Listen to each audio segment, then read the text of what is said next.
All right, peace, family. Can y'all hear me? Let me know in the comment section if you guys can hear me. Let me know in the comment section if you guys can hear me. Let me know if y'all can hear me and see me. Just put yes in the comment section if y'all can hear me and see me. We're about to have another powerful podcast today. We're about to have another powerful podcast today. Let me know if y'all can hear me and see me in the comment section on YouTube and Facebook. Not y'all over here on Instagram. If y'all watching me on Instagram right now, y'all need to get off of my Instagram. Click the link in my bio on Instagram and come over to the YouTube side.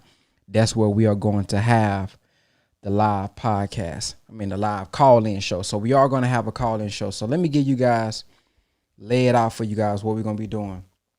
We're going to be discussing this Ye situation that's been, on my Instagram, all in the comment section, back and forth. So I want people to come and share their perspective, but I'm also going to share a word from the Honorable Minister Louis Farrakhan on how to handle situations like so. That actually, I think, goes right in line with this particular situation. So there's a lot of confusion going on right now. There's a lot of people going back and forth and we don't know what to do. So we want to get an answer directly from the minister so that he can give guidance to those of us who are young, growing, and trying to figure out what to do in situations like this. So y'all know we always going to have a share, make it a chance in a way to share something from the Honorable Minister Louis Farrakhan. But what I want to start off with first is recently it was said that Kanye West apologized. Did y'all hear about that? Kanye West apologized for the tweets that he made. Y'all heard that? So what I want to do is I want to share that on the podcast. I want to hear it. Many people said he apologized and things of that nature. So let's see exactly what he apologized for, the context, and then we're going to move into the direct statements that he made in the Drink Champs in the Drink Champs interview, so that you guys can be able to respond intelligently. The reason I want to cover this is because many of us have been commenting, we don't even know what was said, and we're misquoting him. Okay, so let's start with this right here, as y'all can see. Let's see what we're down here. Accountability to my pain. You're being a Karen. I'm talking about. I'm not a Karen to the pain. I'm not a Karen, and I'm not going to cancel you, and I'm not going to uncensor you. I'm simply going to challenge you on what you're saying. I think you don't understand the pain that you've been causing with some of these comments, and I think that one in particular, I can understand. Oh my God! God forbid! God forbid! One comment could cause people to feel any of the pain that my people have went through for years, even like the blacks being ushered to the left during the civil rights movement. No one has cared about black people. All right. No one is.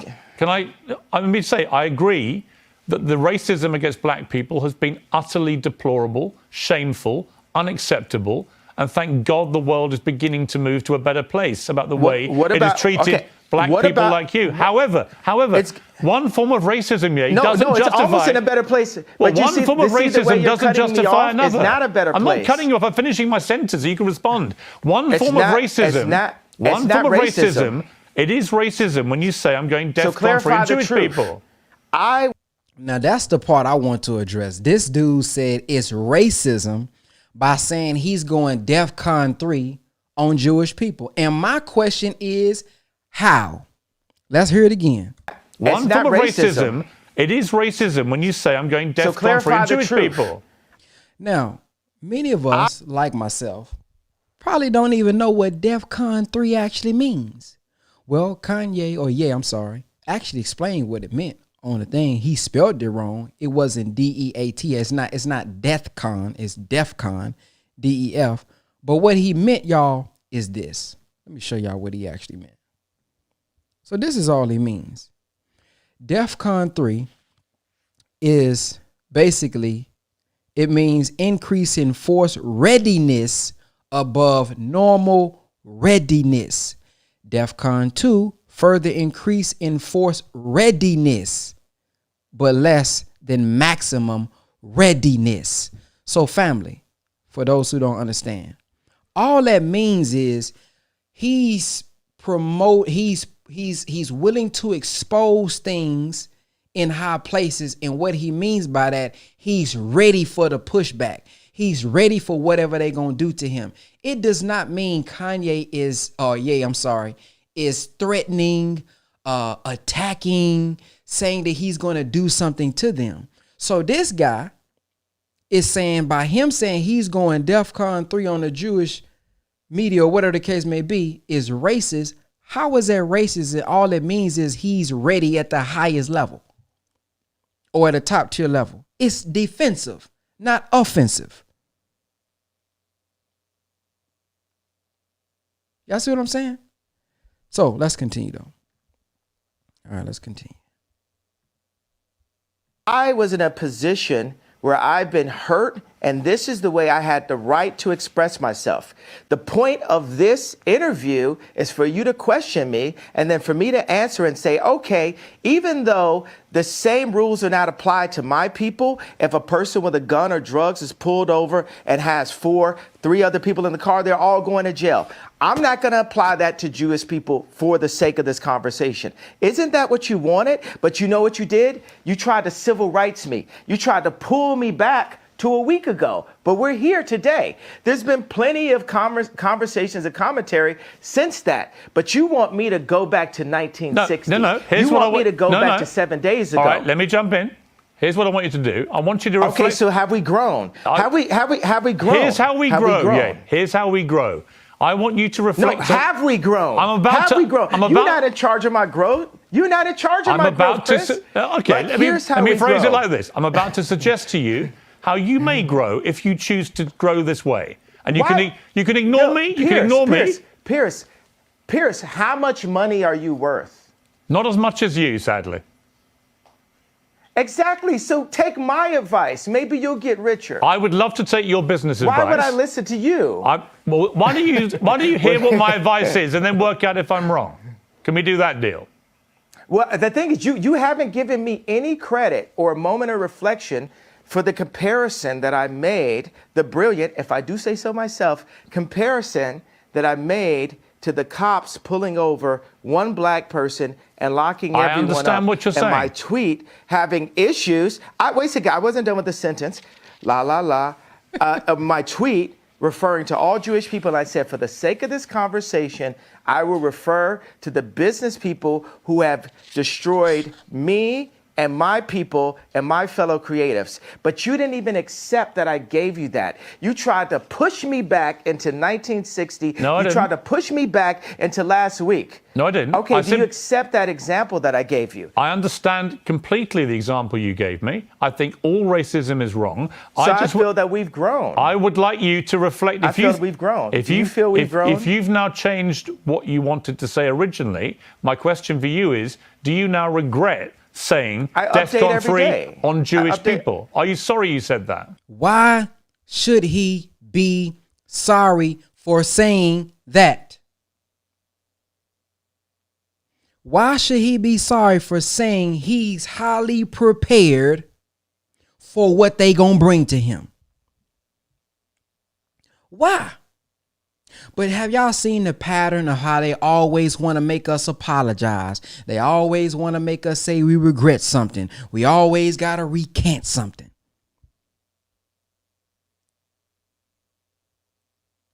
See?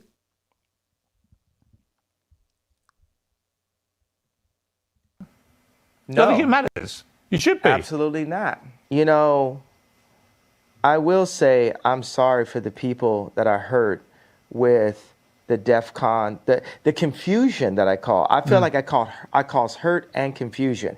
And I'm sorry for the families of the people that had nothing to do with the trauma that I had been through, and that I use my platform where you say hurt people. And I was hurt. Yeah. It's an uncensored interview. You said something which you've now wished you hadn't said, and you've apologized. I actually think that says a lot about you. Right? That shows you've got that ability to be self-aware, to understand. See, is that really what he said, though? Did he really say that he wished he wouldn't have said it? He just said he apologized for, you know, the people that may have been hurt by the tweet, but not necessarily about the tweet itself. When you cross a line, I think someone like you, with all your energy and creativity and your passion, you're going to say stuff. The way that you talk constantly and in such an extraordinary manner, you're going to trip up. You're going to say things the wrong way. I don't think there's anything wrong in when you do that, doing what you just did and saying, look, I'm sorry, I crossed a line, I apologize. I want to say that it's wrong to hold an apology hostage, and I got to let go of that and free myself of the trauma and say, look, I'm just going to give it all up to God right now and say to those families that are hurt, I really want to give you guys a big hug. And I want to, I say, I'm sorry for hurting you with my comments. And I want to word it in not in like a political way, but in a presidential way, which means what I knew a president to be when I was growing up. All right. So that's the first thing I wanted us to see. Okay. What's y'all thoughts on that? Yeah, I think he definitely was trying to manipulate. The guy obviously didn't do any research on what DEFCON 3 actually meant. I don't know why he's calling that racist, because it's not racist. We have no leaders. This is BS. I really hope that's not a brother saying that in the comment section. I'm highly wishing that S. Blaylock L is a sister saying that and not a brother. Please, God, don't let that be a brother who made that statement. I addressed this years ago, but I really don't like when men say we don't have any leaders, because you a man and you can be that leader that we're looking for. So please don't be a brother who made that statement. Please, man. I really hate hearing that coming from grown men saying we ain't got no leaders when we can literally become one. No, let's please retrace that back. Come on, man, don't do that. Not over here, man. I believe we all can be leaders in our own right. So let's not use the language we have no leaders. Okay. All right, now let's start with Ye and what he was saying about the media. We're gonna kind of break down a few points. I wasn't able to go down all the points because of the time. But we're going to break down some of these points that he was stating on Drink Champ. We're going to get to the George Floyd. I know a lot of y'all want to get to that and call in and give y'all feedback on that. So we're going to get to that. But let's start off with this. Oh, man. It ain't playing, y'all. Hold on. I'm not afraid. I'm not afraid of y'all no more. And we don't have to be afraid. I understand that they got us so paid off every which way. They cutting down. And my whole point just off the tweet, the fact that, what does that even mean, what I said? And the fact that I got taken off proves my point. Jamie Lee Curtis went on TV and said, I hope they take his children away from him. Wow. I hope they take his children away from him. Everybody they put out, Triple X, Tupac, that's what Larry was saying. Right. My response was, well, I guess I'm next then. Right. Because it's no backing down at this point. I talked to Q because Q been labeled an anti-Semite. First of all, we are Semite. We right. Jew. So I can't be anti-Semite. Right. First of all, I need my 4 stadiums back. The 78 media outlets that called me abuser when I was trying to get that heroin addict away from my kids that was tattooing my kids' names on them, Skeet, right. Pete Davidson. Right. They popping up. You know what I'm saying? It's like they Trevor Noah, not even from America. Right. He just looked black. Right? Gonna say, yo, Kim, it's gonna get dangerous. So they putting all that, he crazy. He's so OJ. Right. Nori just want the family back together. Right. I just want the family back together. Right. Kim is a Christian. On TMZ, I just saw yesterday, they said, Pete Davidson and Kim have sex by the fireplace to honor their grandmother. It's Jewish Zionists that's about that life, that's telling this Christian woman that has 4 black children to put that out as a message in the media. So when I drive by and I see the Hulu ads and I say the JP Chase Morgan ads, I'm gonna let y'all know right now, the devil is a defeated foe. You can't poison me. And by the way, y'all done already fuck with me so much. Y'all already black mirrored me. You already made everybody think I'm crazy. You already took my family away. Okay. Now let me tell y'all why I'm playing these again. Now y'all heard how he says we are a Jew. He didn't say Jewish, right? I had somebody in my comment section today say that he had a problem, or where he said we Jew. Somebody said my problem with Kanye is he said Jewish or something, like he said Jewish. But y'all just seen him say we Jew. So I'm just like, man, I'm seeing a lot of comments right now, but y'all are misquoting him. If you disagree with him, cool. But why get in the comment section or spread on social media something that he didn't even say or misquote him? That's all I'm saying. And I think that's what we got to stop doing. Okay, so now y'all see he talking about the media, right? So I wanted to share this as well. Now this is him talking about JP Morgan. Now I don't know how many of y'all know what happened, but his account basically got shut down because of the tweet he made about going DEFCON 3, right? So he got his whole account. They say he got to take his money out of JP Morgan.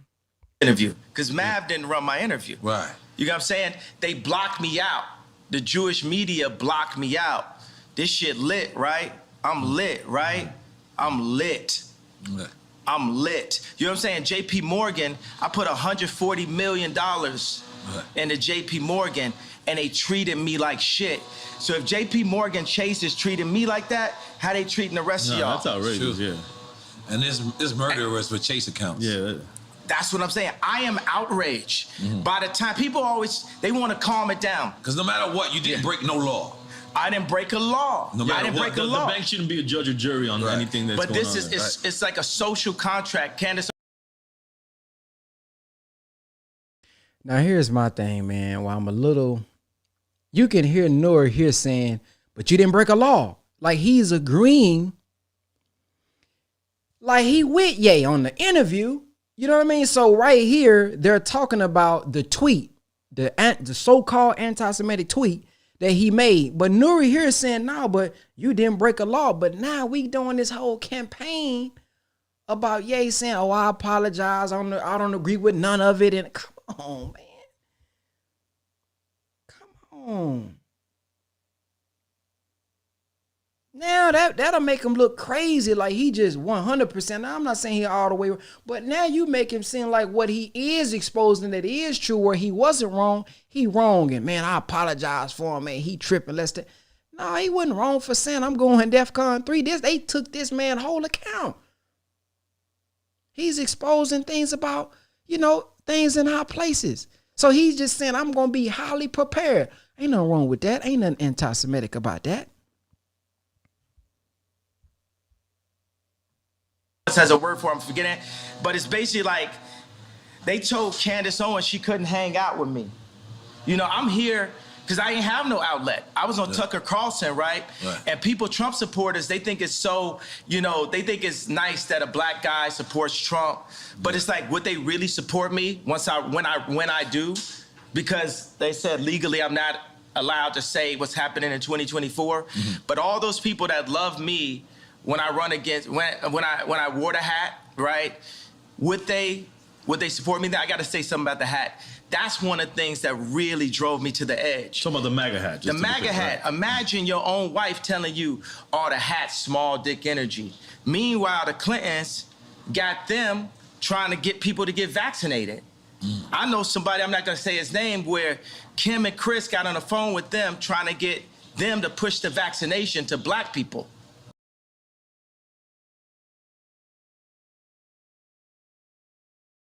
Now that's what I was listening for. We don't know nothing about the Clintons being involved with this. But because he's up there and he's in them rooms, he may be able to give us stuff so we can see what's going on from a different perspective, from a different lens. So when I say, man, I appreciate that part of how he's speaking truth to power, he don't have to say that. He don't have to let us know that, hey, there's an agenda to push this on us. Y'all seen how them rappers was coming out and, even Boosie came out telling us to go get the damn shot. I was surprised Boosie did that, man. You got Juvenile talking about, girl, you look good. Won't you vax that thing? They got a whole damn remix about getting the shot. And this man who got way more money than them, he's standing on the truth and telling us and saying, hey, no, this was really going on when he ain't got to do this. Imagine we got somebody from New Orleans. I'm talking about back with everybody done danced and heard that. He done remixed it and said, boy, you look good. Won't you vax that thing? I said, man, I know good and well this ain't no Juvenile. I said, I know this ain't Juvie, man. I know this ain't Juvie that said, you get your grilled cheese, you put the cheese on fire, you're burning the cheese, you're going to hunger, you know what it is. I said, no, not that Juvie. No, not that Juvie, man. He coming up talking about vax that thing up. So I appreciate him being willing to be in a position like that, but yet still speak that truth. So I want to play this clip of the minister real quick, man, to talk about the minister was going in about the media and about how we got to be strong. The media can't be weak, and the media is bought and paid for. And that's what Ye is saying. Hold your point, Minister. We got to go to the top of the hour break. That's the kind of information, though, that I wanted you to give us. Carolina High School were injured today when a chemistry experiment sparked an explosion. That's good. Hazmat crews are still on the scene. A nurse who worked for Michael Jackson took the There's so many people who don't know that. Conrad Murray today. Sherilyn Lee testified. And they don't know it because the media is bought and paid for. Surgical anesthetic. This is a hell of a betrayal of the American people when you will not tell them the truth because you're afraid that if you tell the truth, your bosses will take your job from you. That's a hell of a thing. You don't have a democracy when you don't have a free press. Go to CNN.com. You're all slaves and you love it. So you deserve what you get. The erosion of your democracy. You'll soon be the laughing stock of the world. That works out to less than 50 cents a It's a damn shame. That's why the children are occupying space in New York, in Boston, in Washington, in Chicago, in San Francisco, and other cities. Why? Because they're not looking to you as a source of information for them. Look how long it took you all to talk about what was going on in New York. It took you 2 weeks because the same people that controlled the banks controlled the media. You all know it, but you're afraid.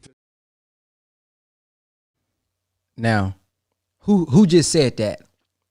The ones who control the banks control the media. And don't y'all see what's happening with Ye?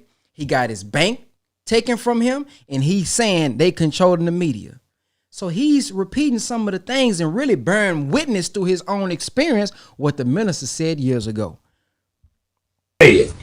But God put it on Farrakhan to say it for you. And maybe one day you'll get some courage to stand up and give America free media, a real free fourth estate. But right now, you ain't even worth the time of day.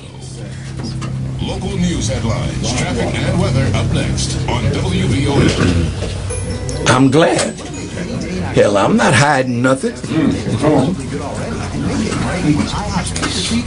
You need somebody to tell the truth. That's right. You need somebody that's not afraid to die for the truth, that you could be made free. Because you're not free. And you don't really know what it means to really be a free white person, a free black person, a free Mexican, a free Arab. If you're afraid to tell the truth, what future does your children have in a society where truth is brushed? Hey, I wonder what the brother told the minister. The minister say, good, I ain't hiding nothing. They must have said, minister, now we got a few newscasters, in the room. The minister say, I ain't hiding nothing, and went off. Boy, you gotta love the minister, boy. To the curb.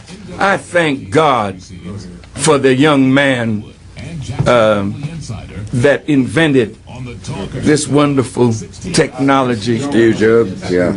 Steve Jobs. That's the man that's freeing the whole planet. Where Zbigniew Brzezinski could say, yesterday it was easier to control 1 million people than to kill 1 million people. Then now he says it's easier to kill 1 million people than to control 1 million people, because the genie is out of the box, the cat is out of the bag, the people all over the world are waking up. And you need to wake up and free America. Then you'll have a future and your children will have a future. But if you're afraid for what? You're going to die anyway. Where can you run to escape death? If you love America, then fight for America to be free. Yeah, I know. It's probably nothing. Nothing? Yes, Shouldn't I don't know, like... I'm not in the best mood, brother. I know you're Great. You're in a great mood. Stop. No, I'm fine. Thank you. Get to the top of the hours, it'll get a minister like the 2 minutes. You know, he don't work like that. Yes, sir, brother. I know, you're right. You're right. But he was moving and I just couldn't. I'm not only hurting for Gaddafi, Yeah. I'm hurting for us. 2 minutes at the top of the hour. Okay. That thing, who let the dogs out? Good point. Thank you. What has just been done has let the dogs of destruction out. This message brought to you by the American Stroke Association. All praise is due to Allah, man, for the Honorable Minister Louis Farrakhan. That's one man we can always say he ain't never been afraid to tell the truth. Now, we're going to make a transition, okay? The next things we're going to do, I'm just telling you guys how the show going to go, because I am going to do another show at 9 with my brothers at Men's Viewpoint. So I got to get off, and then we're going to get right back on at 9. But we're going to go into what he said about the George Floyd situation. If you was on my Instagram, you already saw the clip that I made. Or not that I made. I reposted from Red Pill. He posted it just to give context of what Ye was saying. We're going to touch on that. And I'm going to share words from the Honorable Minister Louis Farrakhan on how to deal with this confusion. He was asked a question similar to this before. And then we're going to do a call-in show. Somebody said, y'all too worried about this world. Yeah, we here in the world. And we can be in the world, but not of it. So while we here in the world, we striving to, well, we should be striving to bring a perspective and an idea that can bring our minds and thoughts higher than what it is right now. So we have to be wise enough to see how can we relate worldly events to something on a spiritual side and bring in principles that we can learn from instead of just putting news out, reporting the news. We're going to report it, but we're going to use it as examples and throw some teaching in that can elevate our thinking. So that everybody who watched the live, when you leave, you better educate it. That's why I said I'm about to share a word from the Honorable Minister Louis Farrakhan. Because you know what I've noticed? Many of us say that, hey man, why we touching on this topic? Why we talking on this? Because this is what we engage with.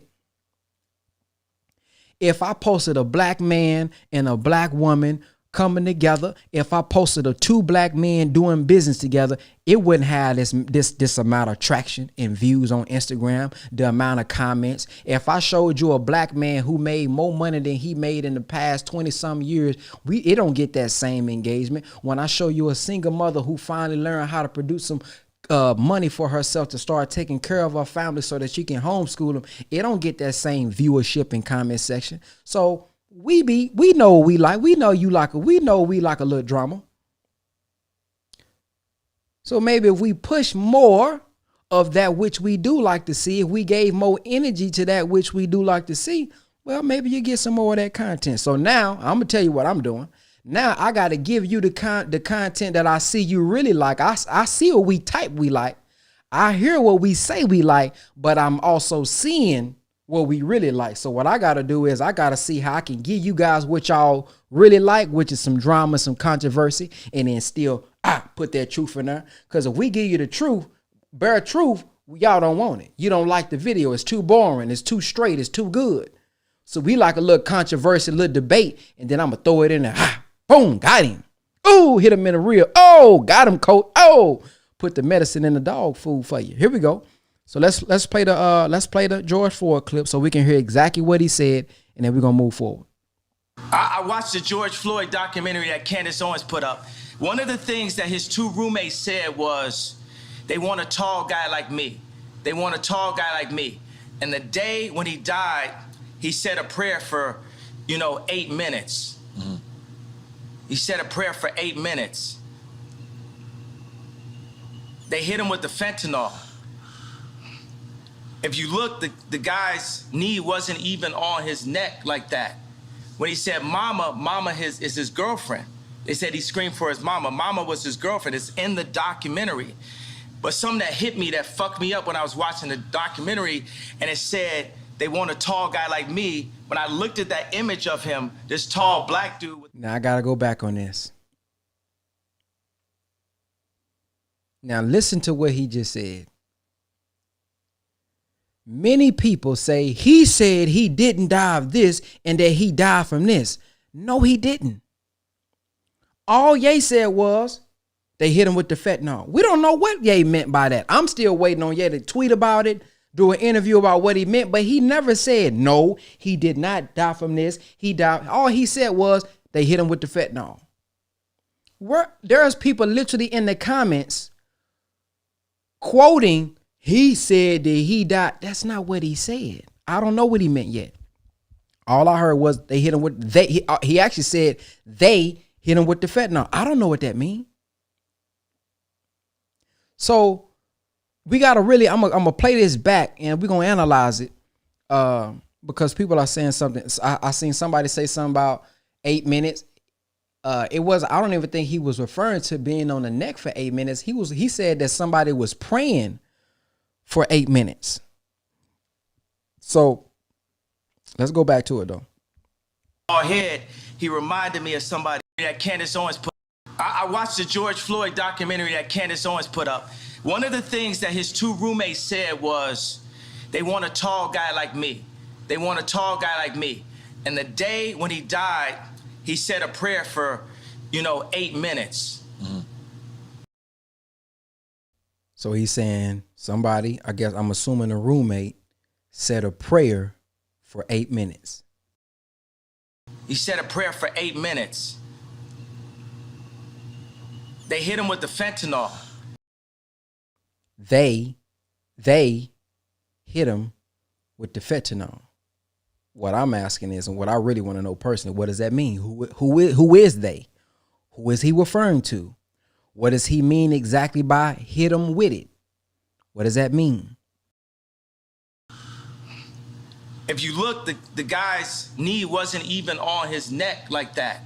When he says, if you look, the guy's knee wasn't even on his neck like that. And he's referring to, as he said in the beginning, Candace Owens' documentary. He's referring to what he actually saw on the documentary. Mama is his girlfriend. They said he screamed for his mama. Mama was his girlfriend. It's in the documentary. But something that hit me, that fucked me up when I was watching the documentary, and it said, they want a tall guy like me. When I looked at that image of him, this tall black dude with the ball. Now, anybody in the comment section, here's another thing I'm confused about. When he says they want a tall guy like me, what is he referring to? I haven't saw the full interview yet, but what does that mean? When he says, who is saying they want a tall guy like me? Is he talking about the roommates? And what does that even mean that they want a tall guy like me? Is Floyd saying, are they saying Floyd saying this, or because he keeps saying they? Who is they? They want a tall guy like me. Head, he reminded me of somebody else. Who you think he reminded me of? Virgil. He reminded me of Virgil. You know what I'm saying? I'm not finna cry in front of y'all because that's how they get me, right? Right. But I know that we lost him. And I know that this white company, Louis Vuitton, is now making statues of him, like as a martyr. All right. So my question to y'all is, based on what he actually said, what do y'all say he's wrong? Initially, I was like, nah, he's wrong on that part because I saw the knee on his neck. But I only saw it from one perspective. On the documentary, it does show that from, and I don't know how long it was on there or wasn't on there, so I'm not going to say that was or wasn't the cause. But there is a part where it does show it actually wasn't all the way on his neck, and that's all Kanye said. So based on, and that was like literally what he spoke on maybe 10 seconds on a George Floyd situation. So I want to ask y'all, what part is everyone upset about? Is it the part where he says they hit him with the fentanyl? Is it the part where he said his knee wasn't all the way on his neck like that? Those are the two things that I heard that could be a problem that people have. So which one is it? That's what I want you guys to call in and talk about. Now listen, on this podcast today, family, because I can't be here all day. If you agree, if you say he wasn't wrong, don't call in. I want to hear from those who say no, he's wrong. I want to hear the other perspective. Okay, I don't want to hear people coming on, yeah, man, I agree with everything. Yeah, well, this ain't the call. I want people to call in who say, you know what, I'm one of the ones who had a problem with what he said. So we can just get the opposite and really have a good dialogue, because I got to get off early because we're going to be right back on at 9. So that's the actual clip of what he exactly said. A lot of what people were saying he said in the comment section, he didn't say. Okay, so I'm going to put the number up in a minute. Now, you may be wondering, okay, now what do we do with this? Because there's so much confusion. So much confusion is going on. And, man, I don't know what to do. I don't know what to think. Okay. Well, listen to what the Honorable Minister Louis Farrakhan is about to say. He's about to answer you in this video. Check it out. Christina from Indiana, what is your question or comment for the minister? Yes, I would like to ask Mr. Farrakhan, what advice does he have for the young people of today, with there being so much going on? And I'll even make reference to the Kanye West situation and what he said. What would you tell people who are confused as to, when they're trying to find their own way, what can they do to help them understand, what's going on today and to have their own perspective and view of things? The first thing we have to do is seek knowledge. Knowledge is our way to free us from the chains of ignorance. So Jesus said it best, you shall know the truth, and the truth shall set you free. Jesus spoke these words 2,000 years ago. What did he know of the truth that he couldn't say then? Because he said, there are many things that I could tell you, but you can't bear it now. But when he is come, the Spirit of truth, he will guide you into all truth. This is the reason, my dear sister, that they want a cloud put over me, to veil me with hate and bigotry and anti-Semitism and homophobia and all these kinds of words, so that you won't listen and reason with the truth that's coming out of my mouth from God's man, the Honorable Elijah Muhammad, that will free you. You don't need to worry about direction. You need to find your way to the truth. Listen and look for the truth that will set you free from the veil of white supremacy, from the veil of black inferiority, from the veil that covers you and makes you think you were in Africa running around with bones in your nose, running up and down trees, chasing monkeys, when you are the mother and father of all civilization. White people are great. This is their world. But where did they get the knowledge? Who gave it to them? Who were the teachers of white people? The Greek civilization. Where did they get it from? They got it from us. But if you don't know that, you will always think of yourself in inferior light because they wrote the textbooks. I was in school and I had to read about Little Black Sambo when I was a little black boy in the kindergarten. You don't need that kind of education. George Washington never told a lie. The biggest lie they ever told. We need truth today. Truth against self and for self. Because one... Y'all heard what the minister said? We need truth today against self and for self.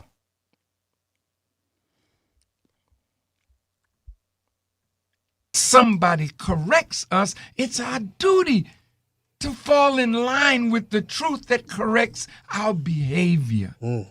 So my dear and beloved sister, you're going to be on a good path, but I'm going to tell you something. The more they talk against me, find me on YouTube. Find the truth of the message that I'm giving to the entire world. And if you see that and hear that and believe that, you're already set free. All right, family. So there it is. So if you want to call in, if you're one of those in the comment section that was upset at Ye and all that type of stuff, or you want to voice your perspective and opinion, here's the number. Call in. We can only accept one call at a time. So while somebody is on the line, please don't try to call in while somebody's in, because there's no waiting list. There's no call show list. Okay. So that's the number to call in.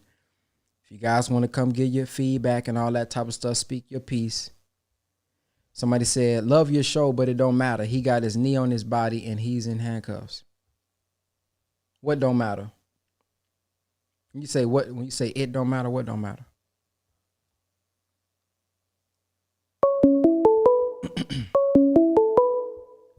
Peace. Welcome to the Brother Ben X Show. What's your name? Where you calling from? My name's Stefan Round, sir. I'm from Richmond, Tennessee, but I'm originally in Houston, Texas right now. Yes, sir. What's your thoughts? My thoughts on this situation about the Kanye situation, sir. I just don't understand, how he explained the George Floyd situation of him being with that officer having his knee on his neck, and then he put that fentanyl. Put a shot of fentanyl in his neck. Is he talking about drugs, the heroin? Because I know, that fentanyl is a very, very powerful drug with the heroin, sir. And I was incarcerated about a couple of years ago, and that's all I was seeing is people overdosing and dying off, heroin was because of the fentanyl was too strong coming into the penal institution, sir. So I'm just trying to, get a more understanding of what he's saying, because when I look at the video, I just see that the man has his knee on his neck, and I just need clarification, because I'd like to know the truth, because the truth will set you free, and I ain't scared of the truth, Brother Ben X. I want to know what's going on in this world with these people in high places, sir. Now I didn't hear him say anything about hitting him with it in his neck. All I heard him say was he just hit him with the fentanyl. So I'm still waiting to hear if he's going to explain what he meant exactly by that as well. But he didn't say anything about the neck piece. I mean, about, putting it in his neck. Now, there is a video that's on my Instagram that I'll show where what he's talking about when he say his knee wasn't all the way on his neck like that. I can play that. I just got to send the video to myself. Please do, sir. Please do, sir. I mean, I don't want to hold you up. I'm pretty sure it's other people that want to call and talk about this. I just want to say, bro, I thank you for everything that you're doing, having this platform on what you're doing to, uplift the people, with giving them the truth and, just letting us join in with you on live, man, to have more understanding and just learn more. Yes, sir, brother. I appreciate it. All right, brother. Thank you. May Allah bless you, sir. Likewise. Let me play this. Let me play it real quick if y'all don't mind. Do y'all mind if I play the clip so that everybody can be caught up on exactly what's being talked about here? Do y'all mind if I play the clip? Let me know the clip of what Ye is talking about, because I didn't know y'all haven't saw it yet either. All right, let me play it. All right, so here's the what's the name? Here it is. He'd come around not so often, but he was someone we'd recognize, and he'd come here maybe to pay his phone bill or get phone services. So anytime a customer brings a counterfeit bill, and you see we have plenty of them, we tell them, hey, this is counterfeit. If the customer insists, then we call the police, and then the police has to ask them where they got it from. And that really hasn't ever happened. In my experience here, whenever we tell a customer that the bill is counterfeit, they immediately leave because they don't want to be involved with it. Just from our experience, there's some good ones, but a lot of times we know right away that they're fake just because of the way they have the color disfiguration, or the way they feel, the way they look. So usually we don't call the police on counterfeit money because when we tell the customer that it's fake, they accept the fact and just leave. When he came in the store, he was with a friend of his. The friend of his was paying for some electronics repair, and all of the money he had was counterfeit. Because we knew the person, we told him, hey, we're not going to call the police, just take this money back and don't bring it back here again. And then a few minutes later, George Floyd made a purchase in the tobacco shop with a counterfeit bill, and the employee then called the police. They arrived about 45 minutes later and found George Floyd in his car, and that's when they approached him. I seen somebody say, turn your TV down, nigga, trying to hear yourself. That's not me. So I got this video from Red Pill. I don't think even Red Pill did it. So I got this video from Instagram. So maybe the person that was recording it maybe had their TV on, but that's not me. I'm just letting y'all know that's not me in the background. Damn, man. Stay in the car. Let me see your other hand. I'm sorry. Dr. Ron Martinelli, forensic criminologist and certified medical investigator and police practices expert. Let me just preface this. I have no dog in the fight here, all right? We classically get a lot of officer-involved shootings and in-custody deaths, but we take them from all sides. So my advocacy is for facts and evidence, not for people or entities. So if the officers are doing what they're supposed to be doing as they were trained to do it, I'm going to tell you. If they're not, I'm also going to tell you that. What was your assessment of the police behavior in seeing the full video and seeing how things played out? They make contact with Mr. Floyd, and that is totally appropriate because they're investigating a third person's report of criminality. Not moving. I'm not doing nothing. Put your hands behind your back then. I'm not gonna do nothing. Stop resisting, man. Stand up. Please, man. Stand up. Why are you doing me like this? Stand up. Come on. We're trying to get out of the street here so you don't get hit by a car. So for the officers, what they have to do is they have to begin an investigation to ask him probative questions, seeking more evidence. Now I will say this: I actually myself watched it again the other day, and he did. I don't know if they show it in this documentary, but they're gonna make a statement and say he was already saying that he can't breathe before he was on the ground. Well, I don't know if it's true or not, whatever the case may be, but I don't think they put in a documentary in the actual clip he's saying I had COVID a couple of days ago. So just to give you guys some context, when y'all probably going to hear him say he's already saying that he can't breathe while he's up. I think what is left out is the fact that he was saying that I had COVID a couple of days ago, and he was claustrophobic, and that's why he didn't want to be in the back of the truck. So I don't know how many of y'all actually saw the whole thing or was hearing what he was saying before that. So I'm just giving you guys some context. To determine whether a crime has occurred. All right, what's your name? It's George. We're here because it sounds like you gave a fake bill to the individuals in there. Yeah. So once they put the handcuffs on Mr. Floyd should have known, albeit he's under the influence of drugs. Are you on something right now? No, nothing. Because you acting real erratic. That he must obey the officer's directions, orders, and commands. He cannot resist arrest. I hear you, but you are going to face the storm right now. Listen up, stop. I don't know anything, man. Please don't do that. Take a seat. I'm going in, Mr. I'm going in. No, you're not. And so when Mr. Floyd gets in a car and he claims that he's claustrophobic. Right. Claustrophobic is exactly what he said. No, I'm claustrophobic. Stand up. I'm claustrophobic. Stay under. I'm just claustrophobic. That's me. I think if I was an officer, I'd be saying, wait a minute, you showed up in a car. You wouldn't get in a car if you thought you were claustrophobic. The officers placed him in a position that's referred to as the maximum restraint position. In other words, he's prone, stomach down on the ground. Ladies and gentlemen of the jury, good morning. We plan to prove to you, beyond a reasonable doubt, that Mr. Chauvin was anything other than innocent on May 25th of 2020. Mr. Derek Chauvin used excessive and unreasonable force upon the body of Mr. George Floyd. Okay, now right here, this is what we all saw, right? So this is when I seen, I was like, no. It's obviously, like on the back of his neck.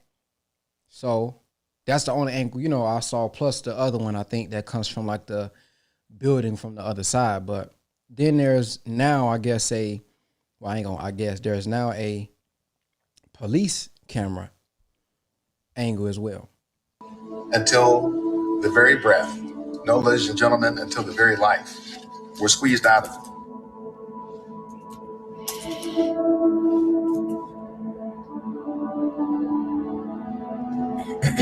You would agree, Chief, that from the perspective of Miss Frazier's camera, it appears that Officer Chauvin's knee is on the neck of Mr. Floyd.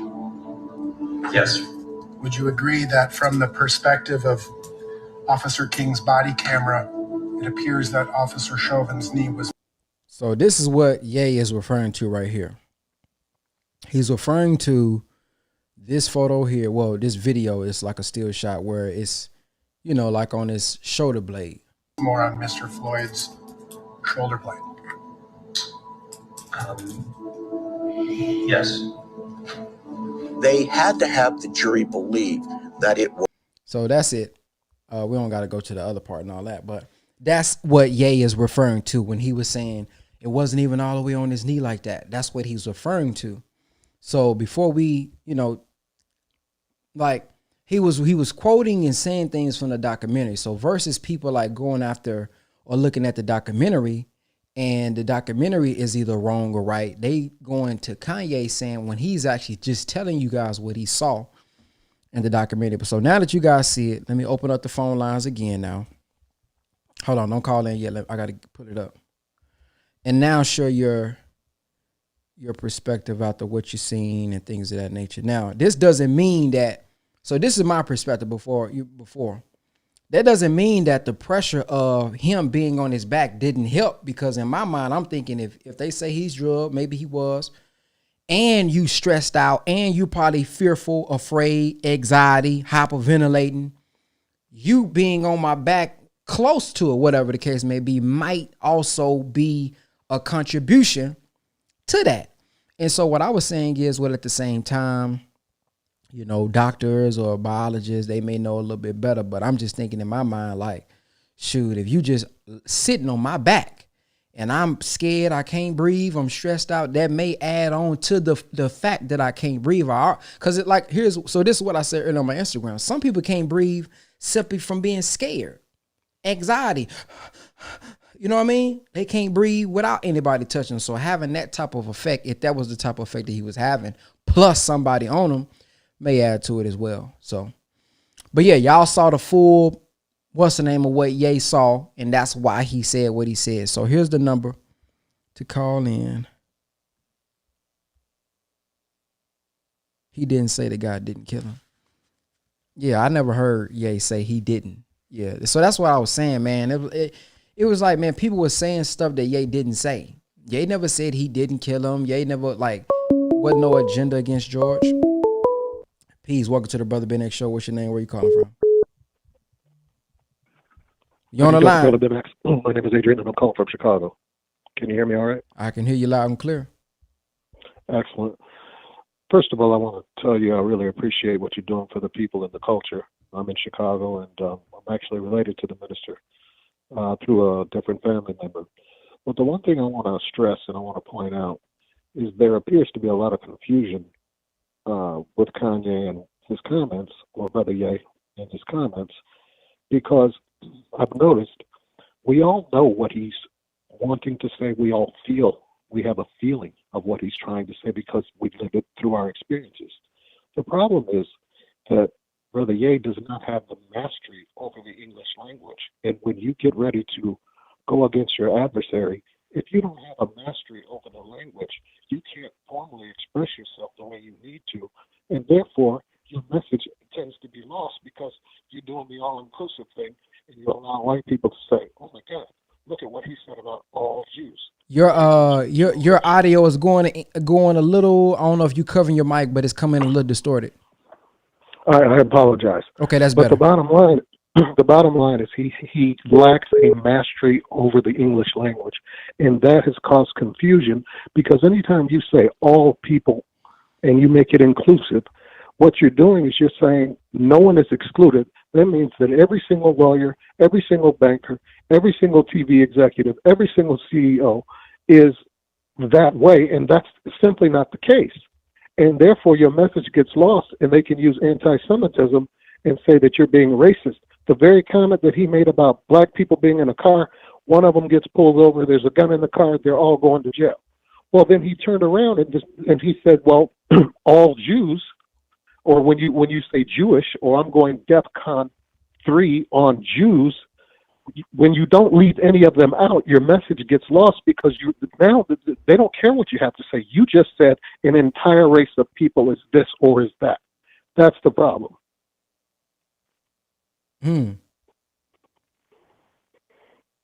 Okay. So what do you think he meant by that when he said that? Well, I think that what he's saying is that, listen, all of our experiences, we know what it's like to be pulled over. We know what it's like to be driving while black, walking while black, talking while black, hanging out with 2 or 3 more people, and now all of a sudden it's a gang. Well, because we're wearing all white T-shirts and we're standing on the corner. All I'm saying is he simply needs to delineate with greater specificity, hey, listen, I'm not talking about all Jewish people. I'm not talking about all Jews. I'm talking about the elite that control banking, that control media, that control athletes' contracts, music contracts, etc. He needs to delineate and be very specific at who he's targeting. What that does is that disallows all of the others that are Jewish or are Jews from saying, "Oh, he's talking about me too." No, when you differentiate, your aim is steady, it's perfect, and you hit your target. You can't target an entire race of people because then you are doing the very thing that you are accusing them of doing to you, and your message gets lost. If he simply had a stronger grasp over the English language and a mastery over what he was actually trying to say, his thought process is right, his delivery is missing the target. And that's all I wanted to say, brother. I appreciate what you're doing, and I think you're doing a fantastic job. But, guys, we have to be able to master our language. Anytime you go into battle, you have to be able to have full knowledge of what it is that you're fighting in order to fight effectively. That's all I'm saying. Yes, sir. Thank you, brother. You're welcome, Brother Ben X. Keep up the good work. You too. Peace. All right there, family. All right. Peace. Welcome to the Brother Ben X Show. What's your name? Where you calling from? I'm calling from California, Long Beach. How are you, Brother Ben? Oh, I'm doing pretty blacktastic. Yourself? I'm pretty sure you are doing blacktastic like always. But I'm just going to comment on what the last person said. He said his Can you turn us down in the background? I can hear I can hear the show in the background. Okay, I turned it off. Okay, so basically, I've talked to you before, and I still thank you for everything that you've taught me. And he's basically stating that his message got lost in what he was saying because he didn't have the right way of saying it. I don't agree with that Here's why I don't agree with that. I watched it, and he kept saying if they would pay attention and if we will open our minds, understand that everybody has a way of communicating something in a different manner. You can't go on your own interpretation. You actually have to study a person and how they do things.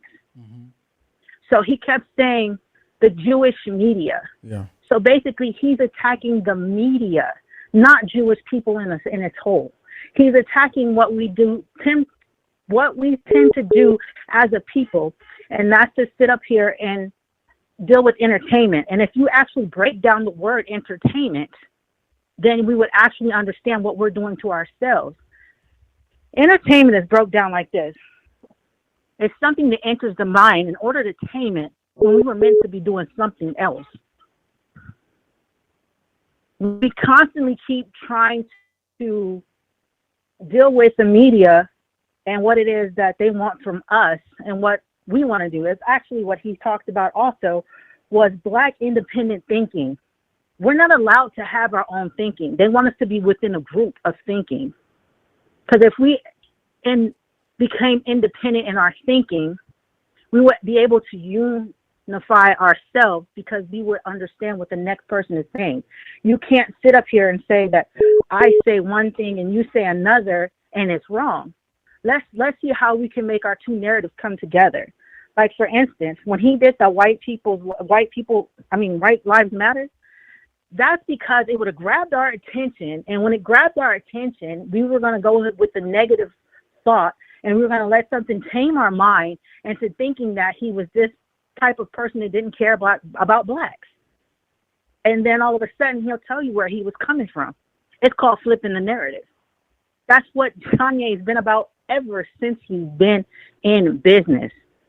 He'll say something controversial to grab your attention, and once he grabs it, he's going to tell you exactly what he means. So at this point, I think as a people, we need to understand what he's saying. And he also used Nike and Gap as a pinpoint of what he was talking about. When he said Nike, Black people like to wear Nike. We like Nike shoes, we like Nike clothes. And what it basically does is an influence. It's not about making the money, it's about the position that's being held.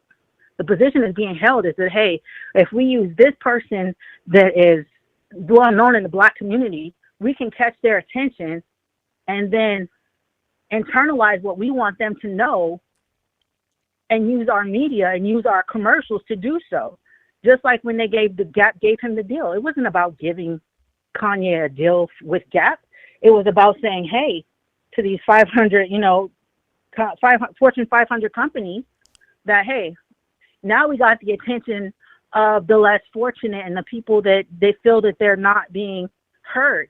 Let's go ahead and, how do you put it, tamper with their minds and keep it tamed when we could be trying to figure out something else to do, like he was saying, buy a bank. There's so many of us on this earth. You think that if we all didn't give $1 that we can start a small credit union?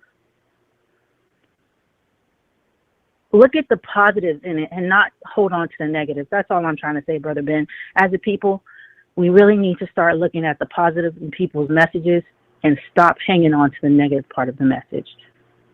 Yes, ma'am. Thank you. Thank you. All right, peace. Hey, family, for those who continues to call in, remember, don't call in while somebody's on the line because you're just wasting your time. I'm going to hang up. There's no list. There's no waiting list. You always got to wait until we get off and then call. So don't call while we're on it. Okay, now you can call back in. Let me put the number back up.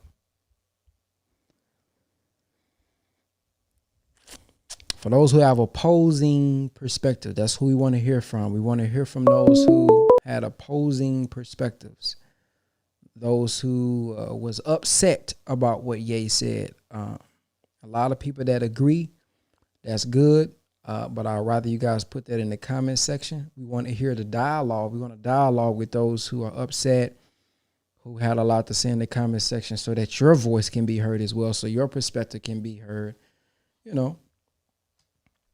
as well. That's what we want to open up the lines for. Cause it seemed like a lot of people, man, was in the comment section today, you know. Where they at?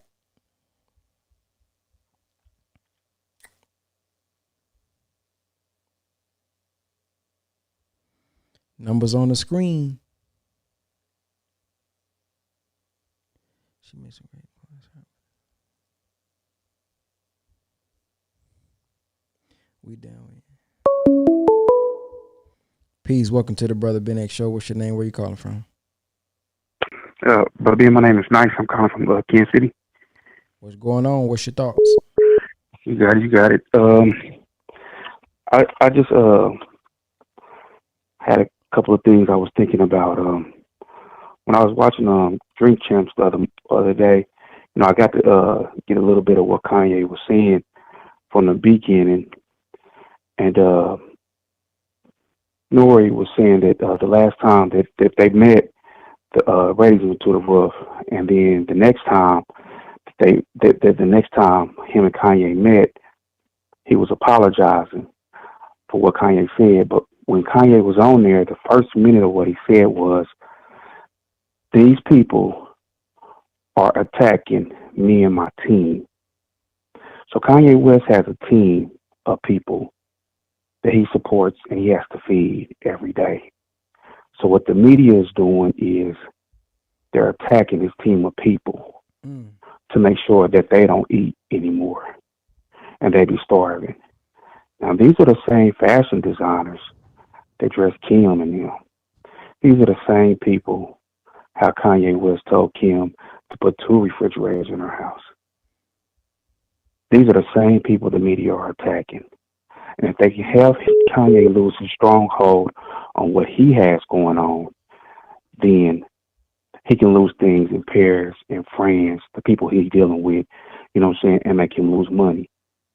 With the George Floyd situation, man, I was watching on Court TV the other day. Now, Derek Chauvin was in state penitentiary custody. He went back for the appeal. When he got his appeal, he got a federal sentence of 22 years. Derek Chauvin will be home in 19 years, man. What he told George Floyd's daughter was very important. He looked back at his daughter and he looked at her right in the face and he said, "I feel sorry for you." When that girl grows up to be an adult woman and grows up to be womanhood and grows up to be a woman, that man, Derek Chauvin, will be free. He told that young lady he feels sorry for her.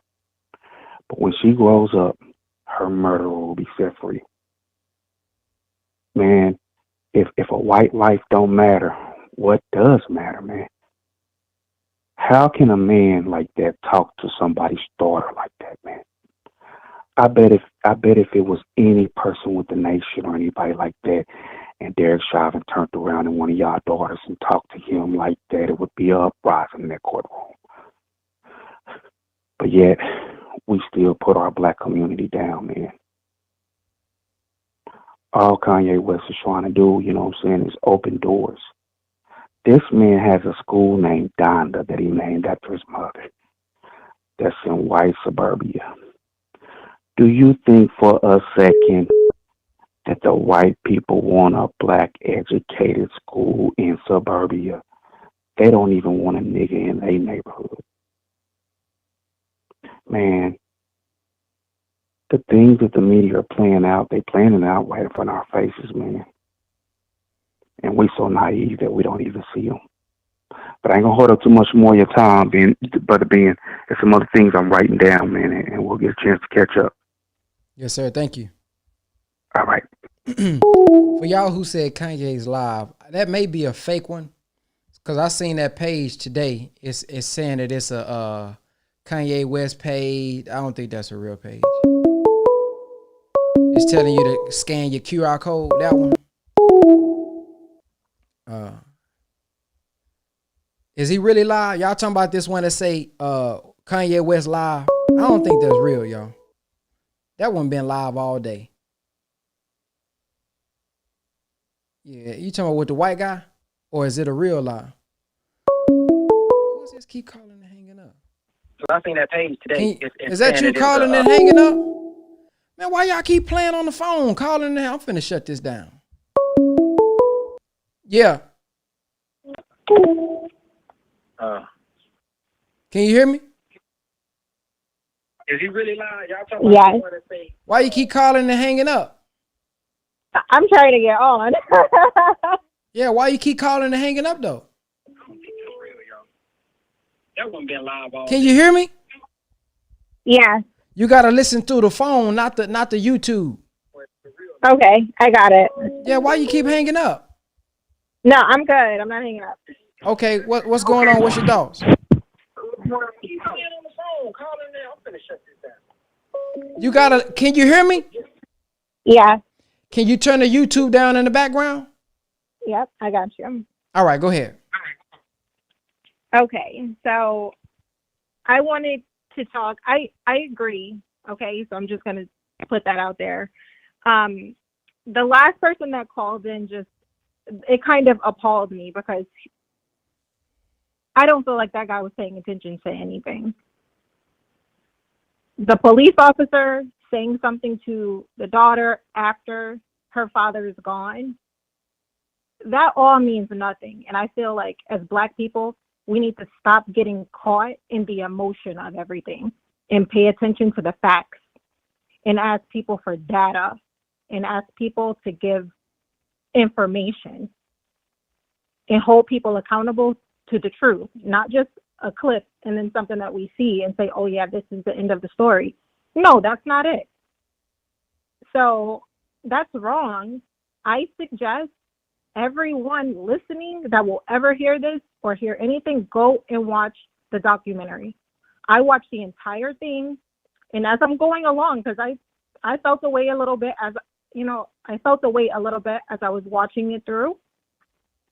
But I did my own little Google and just looking through to verify everything that was happening in the documentary. And it aligned with what I originally thought about the entire Black Lives Matter, the whole situation. It just verified it and gave more information to me personally. But for anybody that's confused, go watch it and stop being angry and mad at everybody and listen to what's been played as far as the minister sharing things about the media. Don't fall for the okie doke. Get out of your bag, get out of your emotions, and show up the way that you are and use that brilliant mind and let that melanin do what it's supposed to do for your entire body. Like, stand in yourself. And in that, show up and pay attention. Get the facts, demand the facts, and do what you got to do. That's all that I have to say.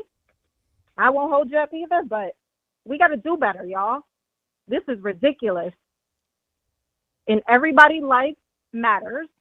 When I say that, that includes Black and everybody else that came after that. That will always matter. Did this guy deserve to die? No. No one deserves to die from somebody murdering them, right? I don't agree with that. If there were other factors involved, which this documentary clearly shows, this man was on fentanyl. Y'all know that it's hitting hard in our streets right now. So don't act all brand new like, oh, we don't know that people die from drugs, because it's happening right now, everywhere, on top of mass murdering of Black on Black. Y'all need to act like y'all know what's going on, first of all. But watch the video, still breathing even after the knee was removed from the neck specifically. And every time this guy got arrested, he always said, oh, where's my mama? And he also said, oh, I can't breathe. And like all of this other stuff. He did it every single time he got arrested. They pulled other body cam footage and everything. So here's my question. Why, with this documentary, with the new evidence, well, I don't know if it's new or not, but with the evidence that she was able to pull up, why didn't the courts come to this conclusion about, hey, they suppressed they suppressed so much evidence. They did not allow the jury. If they suppress evidence, you can come and kick me, right? And I could be like, well, you know what? Okay, court, he kicked me, and I got a video. If your lawyers are good enough, or if you're the state at that point, along with the social media and all of this, if you say, you know what, my lawyers are so good, I'm going to make sure you can't show that video of me kicking you. I really got kicked by you, right? And how am I supposed to prove that except for going to court and say you kicked me? You can be like, you know what? No, I didn't do that, and you can walk away and get away with it. So this There's what, proof but out see there what, that wasn't seen. but see what I'm saying. But see what I'm confused about. This was a police camera. So you saying the jury didn't have access to the police camera to see that view? There was specific evidence that was suppressed. So as far as one view, there's one view that social media saw, which is only a knee on an X. I never even watched this man dying. I refuse to watch that part of it. By the time that came up, because the documentary does show the entire thing, it wasn't there. Like if you really watch the entire video, it's going to tell you the whole story. So many people's minds are blown behind this, and it's getting so big. And this is definitely a big monster because it's a very big exposure. And guess what? Nobody likes to be wrong, okay? Especially when they were so emotional about something. They put money behind it. It's for the Black cause. No, it's not. It's just as good for the Black community as welfare was that took our Black families and broke them up. That's how good it is. It's single parenthood. That's how good it is. And tell me how good that is. Every little boy and girl at home with only a single mother or a single father, without fathers in the home. That's how good it was. That's how good it is with our marriage rate being worse. Black familyhood, I'll say, being worse now than it was in slavery. That's as good as it did for us. And our school systems that are also democratic. What have they done for us? Nothing. It makes no sense to me. So it's the same okie doke. And everyone's emotional about it. People are not gonna like what I'm saying, but look, put your coat on, put your raincoat on, put your hat on, and walk on outside. That's all. That's it. Yes, ma'am. I thank you for calling in. Thank you so much for taking my call. No problem. And thank you for your work. I totally appreciate you. You got a brilliant mind. Thank you so much for supporting the minister. And I'm happy to be here and to witness. And I support you, bro. Praise be to Allah. Thank you. Yeah. All right, family. Call in. Call in. Share y'all thoughts on this, man. This is so the documentary can't be edited. This lady talking was never on Black people's side. She just spit mathematics. Call in and share y'all thoughts, man. Man. Peace. Welcome to the Brother Ben X Show. What's your name? Where you calling from? Oh, yeah. Hey, Brother Ben, this Neff Boo. The female Kanye, I'm on your live now. Okay. Can you hear me? Yeah, I can hear you. Okay. First, I want to give you your flowers, man. I've been following you for a long time. I'm a big fan. Thank you. Okay. I want to say, like, people keep calling Kanye crazy. And, man, it's not crazy. He's very smart. You cannot be a surface thinker with him. He goes way deep. And he's not afraid to say whatever it is that he needs to say. He never said fentanyl killed him. He never said that the police officer didn't kill him. People need to pay attention to the wordplay. That's what's not going to stand in court. If you look at the charges, it said intentional, emotional, infliction, distress, or whatever it is. That means he's intentional. He's supposed to have been intentional and causing distress to the family. So that ain't going to even fly. It won't be no charges pressed or anything like that. But what I really want to say is people just want to find something to be so upset about. It's ridiculous, and they really need to get out their feelings. Tired of America always want to blame somebody and being upset. It's not that serious. The highest form of energy is love. All you got to do is just love each other. Once we start showing each other love, we can come up out of this bondage and listen to him. The man said he willing to die, and people still arguing with him. That's crazy. Like he said, he gonna lay his life on the line by his people, and they like, oh, he did 3 hours of an interview, and they took something so small and blew it up. People are so disappointed. It's ridiculous. Yes, ma'am. But I'm rolling with Kanye till the wheels fall off. Been a #1 fan since he came out. And I ain't folding. He ain't folding. He ain't backing down. And I'm rocking with him to the end. Yes, ma'am. And that's me. My name Counselor Gray. They just blocked me because I was arguing with some other people about him and what he's saying. Like, y'all not even paying attention. Y'all not listening to what he's saying. You got to listen to what he's saying and stop thinking bird brain. You got to think deeper. He's freaking smart. Like, he's an English major, so he know exactly what he's saying. He just broke down how they crack open our crown chakras and everything. He gave you an example. He gave us an example in everything. And they still want to argue with this man. But it is what it is. It's for those who get it. We're going to roll. We're going to open our eyes, and we got to feed this to our kids. Yes, ma'am. We got to let our kids know, man, because they our future. And like he said, his children, he just wants the black community to roll with him against what Kim Nim is doing to him. And he's very vocal about it. Yes, he ma'am. ain't had nothing behind the closed doors. He done made it all the way to the White House, man. And they still want to argue with the man. Like, y'all, people is crazy. Yes, but ma'am. that's all I wanted to say. I Thank you, really sister. appreciate your show, man. I'm a huge fan. I want to give you your flowers. Thank you. All that. Yes, You ma'am. doing the doggone thing, man, and I love you. Keep doing it. Thank you. Yes, ma'am. Thank you for calling in. No problem. Man, now listen, I'm about to exit it. I need y'all to listen to me very careful because I only got about 20 more minutes left. Please listen to me carefully. We're gonna play it on a Kanye Ye type beat. Listen, we finna make a song, okay?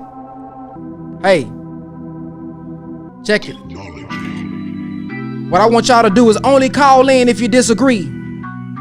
Now, I appreciate everybody that agree with him, but right now on this call right here, I only want you to call in if you disagree. Come on, listen to me. Hey, come on. Hey, come on. Only, hey. Only call in if you disagree. Hey, only call in if you disagree. Only call in if you upset. Call into the show only if you say no. Call into the show only if you say no. Call into the show only if you say no. Call into the show only if you say no. Call in if you disagree. Hey, hey, hey, hey, I say call in. Hey, listen to me now, only if you disagree. All right, now, let's see if we can get the number back up. Now, hopefully that song, they say when we sing a song, it helps it get deeper into our subconscious mind. So hopefully that song helps us out a little bit. Call in only if you disagree, okay? All right, so we're gonna bring the number back up. Call in, family. If you disagree, fam, we're trying to have a dialogue with those who have an opposing thought, okay? We're trying to dialogue only with those who have an opposing thought, okay? The opposing thought. The opposite thought, family. Okay? So there's the number. Call in, okay? Let's go, man. Let's go. Let's go. Call in. Trying to have a dialogue, man. Two sides, man. Peace, family. Welcome to the Brother Ben X Show. What's your name and where you calling from? My name's Deshaun, and I'm calling from Michigan. All right, now before we get started, are you in agreement or do you have some disagreement with Ye?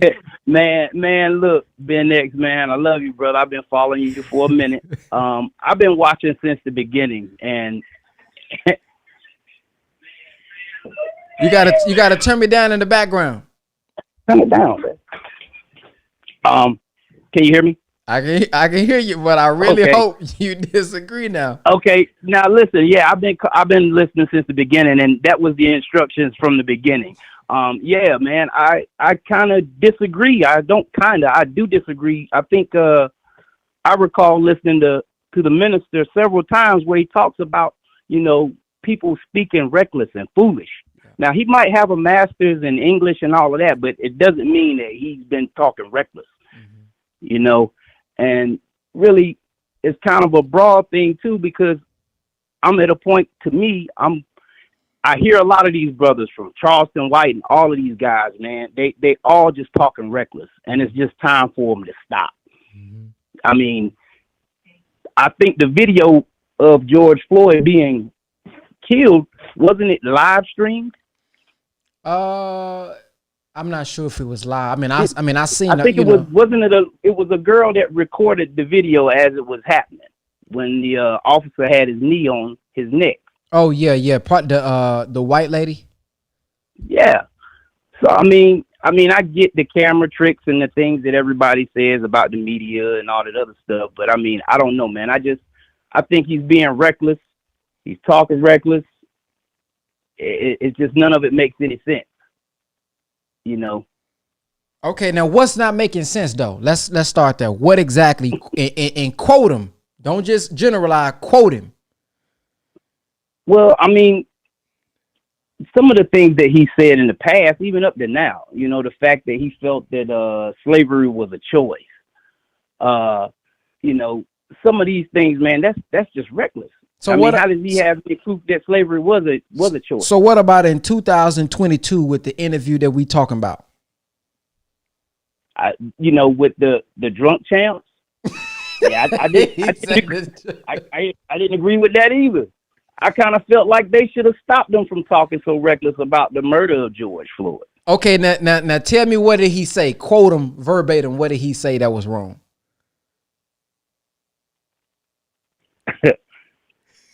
I mean,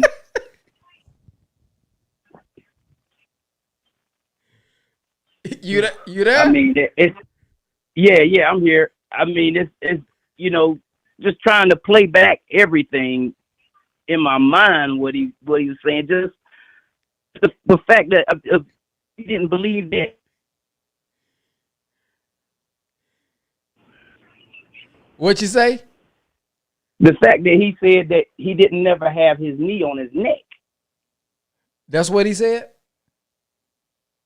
I believe so. That ain't what he said. Okay.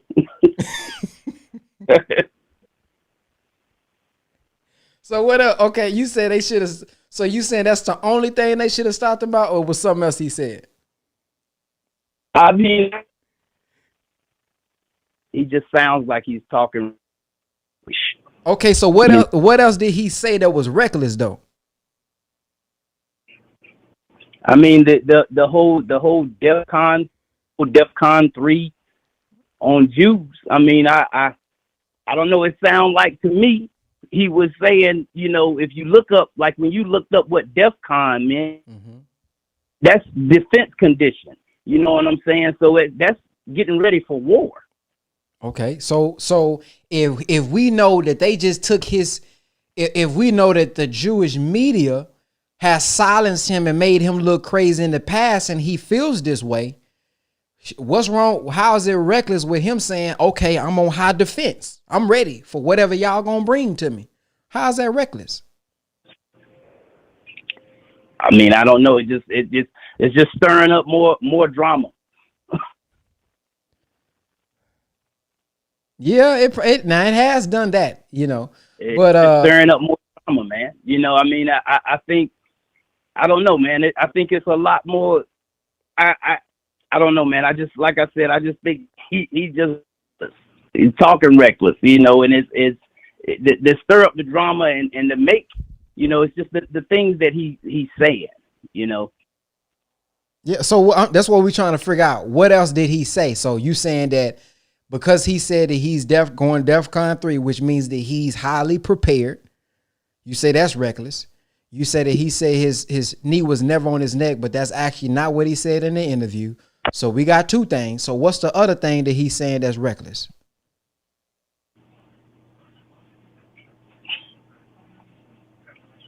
You want to hear what he said in the interview? Yeah. Hello? Yes, sir. You want to hear what he said in the interview? Yeah. Okay, so this is what he actually said. Listen to it. Let me see if it's gonna play.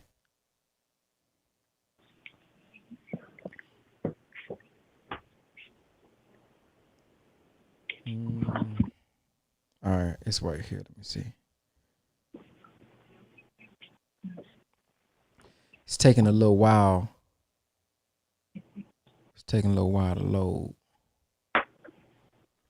Okay, there we go. All right, so this is what he said right here.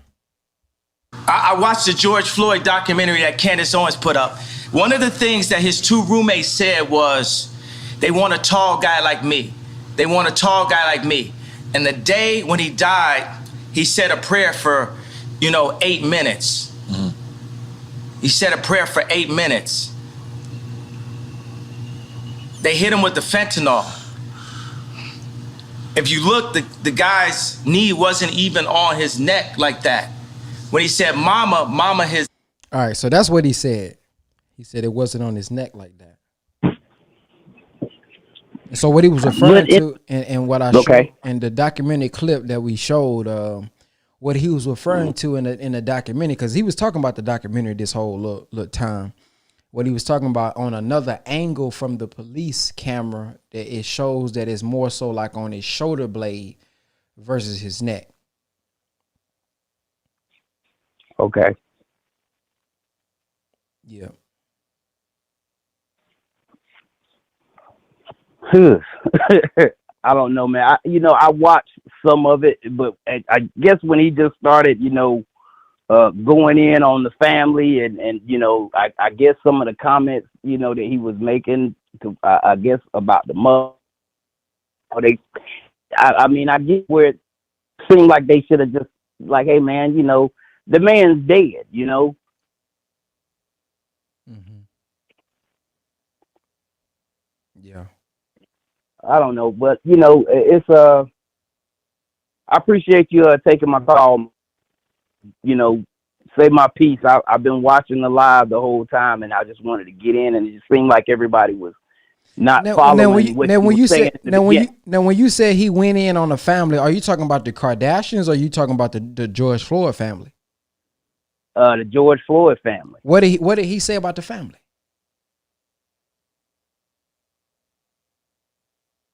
I mean, didn't he to his mother? What did he say? He never said nothing about George Floyd's mother. What did he say? I don't know, man. Come on, brother. All right, brother, man. Thank you for calling in. Yes, sir. See, that's what I've been getting all day. When I ask the people what they mean, they be like, man, I don't know. Golly, see, that's what I'm saying, man. And this is the point that I was making earlier on my live. It's not even the fact that somebody's, wrong or right. y'all, that's not, it's not, I'm not even saying somebody's wrong or right. What I've been saying for the past couple of days is, y'all, when I'm looking at these comments, y'all don't even know what's being said. Y'all didn't even watch the video. Y'all don't even really, you're misquoting them. So that was the reason for me wanting to provide the platform, not to say what side I'm on, but to say, y'all not even giving the quotes of what's being said. What's going on? Welcome to the show. What's your name? Where you calling from? What's going on, brother? My name Edward Brown. I'm calling from Jacksonville, Florida. Yes, sir. So what we're looking for is the people that disagree, upset, got something that they want to say that you won't have that type of dialogue. That's where you stand, right? You upset or you disagree with something, right? Right. Okay, so let's hear your thoughts. Okay, yeah, my thoughts. I just feel like, it still was a human being life that was lost. You know what I'm saying? So he still got family members and stuff like that was affected by it, right? Absolutely. So I just feel like you want to shed some light on something. You know what I'm saying? You want to expose something. It's plenty more topics out there that you can, choose from. I just feel like, like the last brother was saying, he was talking reckless. You know what I'm saying? I don't feel like he was talking reckless, but I feel like the reason why he said that was because he's talking about this sensitive type of topic. You know what I'm saying? So it's gonna be twisted all type of ways when you speaking on somebody's family. Yeah. You know what I'm saying? So I feel like he could have shed some light on some things that was going on involving politics, or you know what I'm saying, in the White House. You know what I mean? So he got that high up. It's so many things that he could have spoke on instead of choosing that topic. Yeah. I said the same thing as well. I said that, I think initially why he brought it up is because he started to talk about Black Lives Matter. So that was the connection I think he was trying to make. But I agree that because it is such a sensitive topic, because the whole documentary is supposed to be about exposing Black Lives Matter. I think that's kind of how, it got started. So that's why he I think that's why he ended up talking about it, because that's kind of what the documentary is about. But I agree that because it is so sensitive, he could have said it another way. And if he didn't mean what he meant, well, I'm not going to say if he didn't mean what he meant. What he said, it left it too much for interpretation. They hit him with the fentanyl. Like, explain that. Who is they? What do you mean exactly by that? And I think that did cause confusion. It leads people to assume, and of course, we're going to always assume the wrong. But I do agree that because it is so sensitive, he could at least either explain more what he means exactly, or just maybe touch on a different topic. So I can agree with that.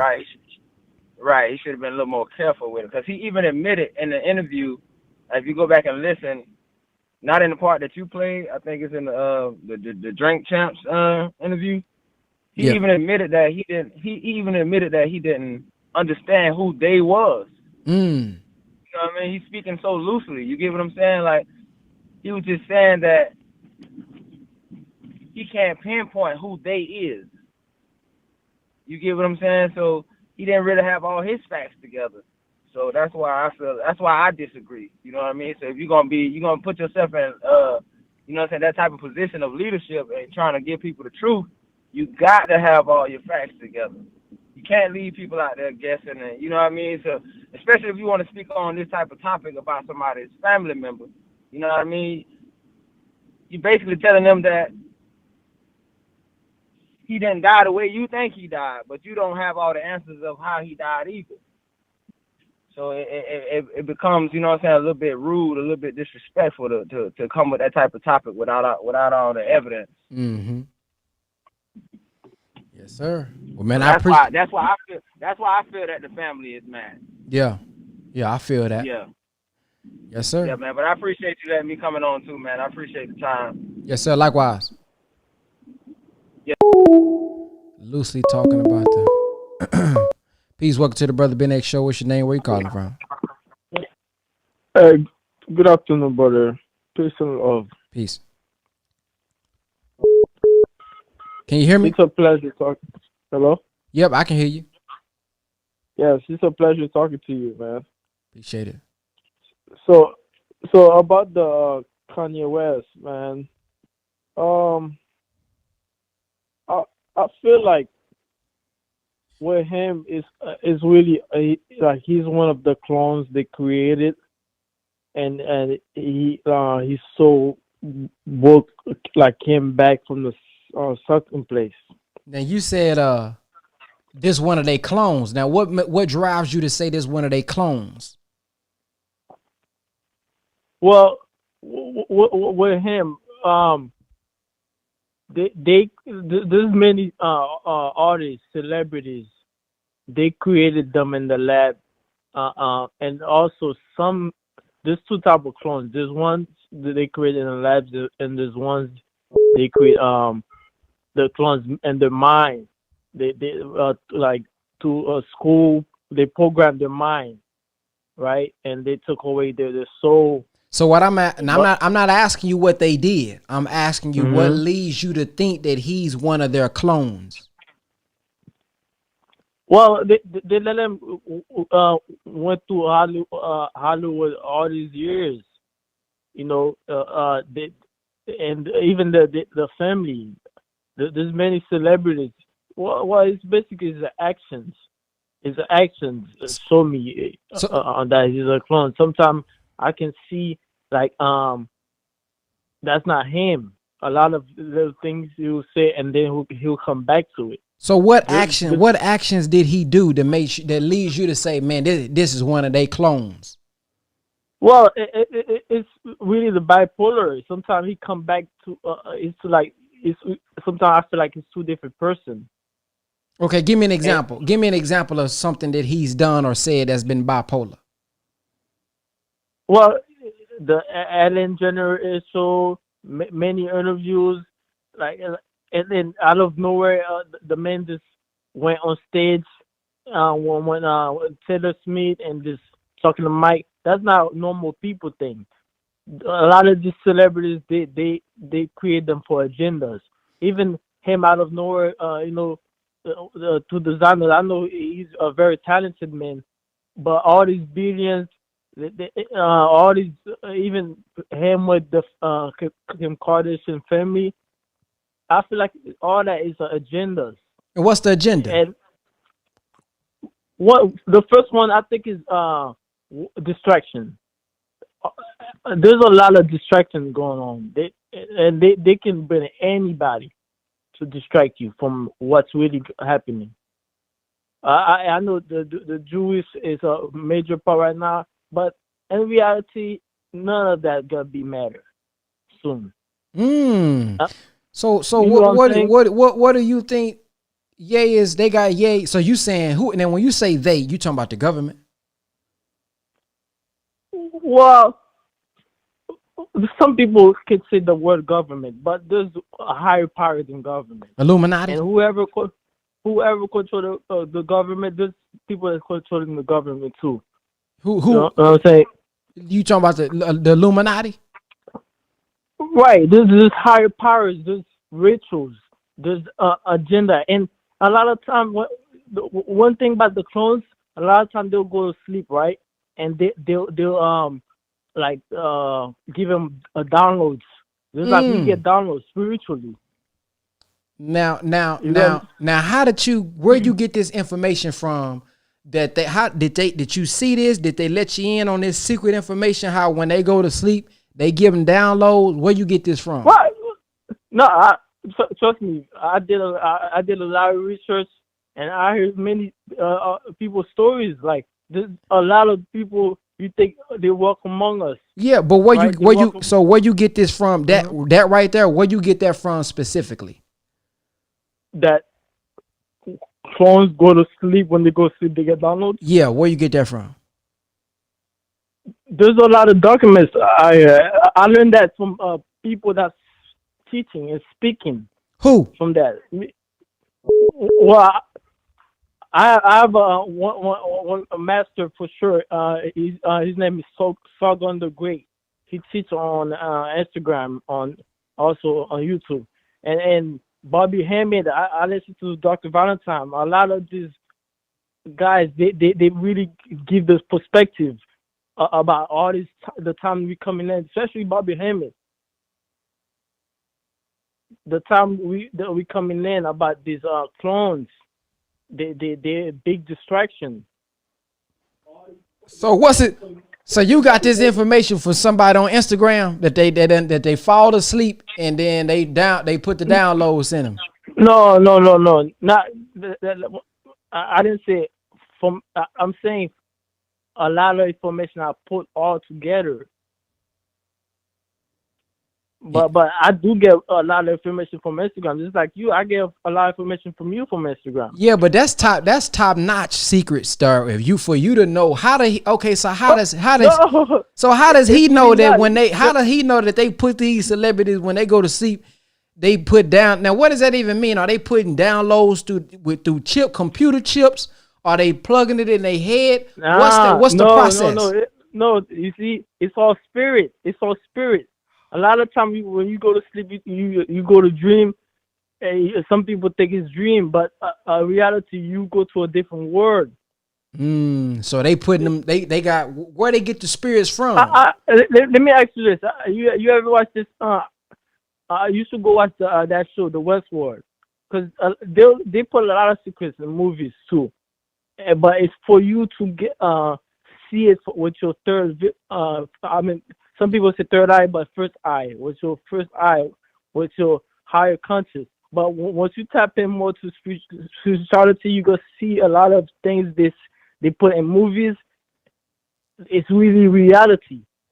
They have to put it in movies and make it funny. And even all these celebrities, like I said, the guy that made the movie The Mask, I forgot his name.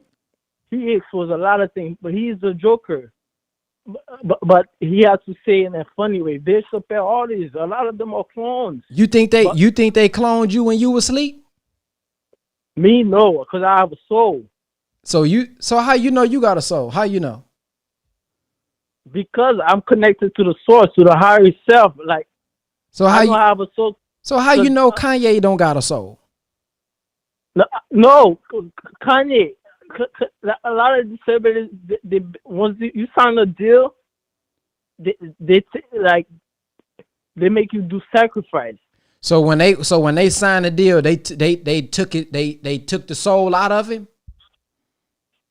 No, to your ritual. Once you do enough rituals, there's level to it. Okay. Now what's that ritual that they do to get the soul up out of him? You can sacrifice your mom, dad, a family member, friends. You can sacrifice, do little rituals, drink blood, have sex with kids, animals, all type of ritual, and with guys, and they'll take videos of you. They'll keep evidence. Now, is it a certain type of blood that you got to drink to get the soul up out of you? So a lot of them they drink human blood, kids' blood. Well, because I know I done got, when I was younger and I got cut, I used to eat my own blood. So is there a certain amount that you got to drink in order for the soul to come out? Is it certain pint, quarts, or half an ounce? How much, did they give you some research on that? No.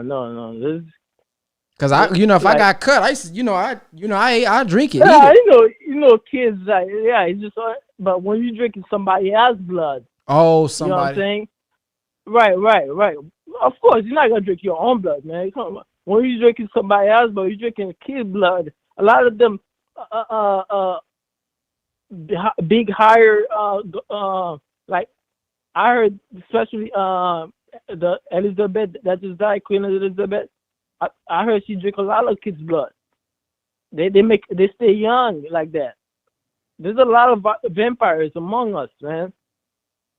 And those vampires, that's why he's really attacking. A lot of times we come at you to make it look good. Oh wait, hold on. You say that's who who attacking? Kanye. That's who he really want to talk about. So if he's a part of the agenda, why would he attack the very agenda? No, that's what I'm trying to tell you. They made him to be a clone, to be their agenda, but he keep coming back. His soul, he's so powerful. Oh, so his soul keep coming back in. Yeah, to the certain place, but the agenda wasn't that. So okay, when the soul came back in, how did they get the soul back out? Well, there's many ways, man. Yo, you ever you never watched the movie the Get Out movie? There's many ways. What you trying to say? They dinged the bell, they dinged the teacup. No, I mean, like I said, there's many ways. Now they have so much technology. Like even now, like you can be sitting right now, and they hit you with a signal. That's what I'm saying. How you know they ain't got you cloned and got you saying this on the live? How you know they ain't hit you with the signal? No, because I am that I am. I know myself. Oh, so you saying how you know Ye don't know himself? How do I know he don't know himself? Yeah, since you say you can't be hit with the signal because you know yourself, how you know he don't know himself? Well, listen, a guy that say a word and come back to a different word is a confusion. Oh man, it's a guy that's confused. There's a lot of time he will say something, take it back, and I do see a mute like different personality coming from him, and where they want to put him at, they want to like even him talking about being the president. You know what I'm saying? It's like they want to make us get to a level of trusting in him, and then boom, flip the switch, and all of us that put so much energy, just like Obama. I gotta go, man. I gotta do this other live, so this gonna be the last call, man. But I appreciate you. I appreciate you calling in, sharing that knowledge. I appreciate, love you, man. Thank you. Peace. All right, y'all. I gotta get out of here, y'all. I gotta do this live.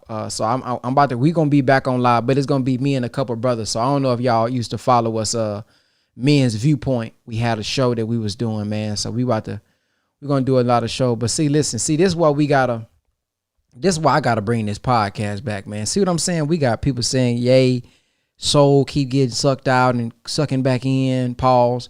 All this here. We can't know. See, this is why we gotta at least bring some balance. We not saying he's all the way right. But see, these narratives going out about he done fell asleep, they done downloaded something to him, they done cloned him and all. Come on, man. Come on, y'all. No, man, we can't do it like that. Now, I get we're going to be mad at each other here and there. We're going to be upset with him. But now we going too far. Now we just going too far. See?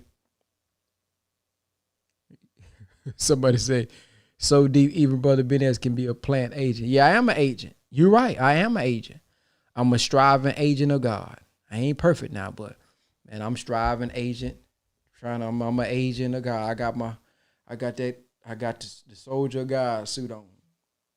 I'm trying to bring y'all in as I get me together, correct my sin, correct what I'm doing wrong and all that.